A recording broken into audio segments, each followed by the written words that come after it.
శ్రీజనని okay right mike wait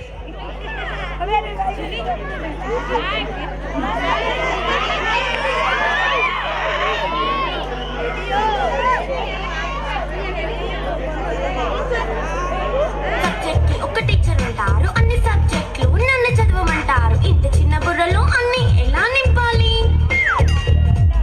class work, home work, fail notes అంటారు. Subject కి 3 books పెట్టి bag నింపుతారు. In fact నా బరువు కన్నా నా బ్యాగ్ బరువే ఎక్కువ. క్వశ్చన్లు, ఆన్సర్లు, సర్ప్రైజ్ టెస్టులు దాటుకొని మళ్ళీ స్కూల్ వన్ ఎక్కేసి అమ్మయ్య ఇక ఇంటికి వచ్చేసామనుకుంటే మార్క్స్ తక్కువ వస్తే చెయ్యాలి అసైన్మెంట్. రిపోర్ట్ కార్డ్ చూపిస్తే ఇంట్లో ఉన్న పనిష్మెంట్. హోంవర్క్ చేయమంటూ మమ్మీ చంపుతుంటుంది. ట్యూషన్ టైం అయిందని డాడీ తరుముతుంటాడు. డాన్స్ క్లాస్ కి వెళ్ళమని తాతయ్య తిడతాడు. స్నాక్స్ తిని వెళ్ళమని నాన్నమ్మ ఆపుతుంది. ఇక అన్నీ అయిపోయాక కాసేపు టీవీ చూద్దామంటే మమ్మీ ఎంట్రీ ఇచ్చింది. బెడ్ యొక్క మంది చిన్న నాప్ తీసేలోపు తెల్లారిపోయింది.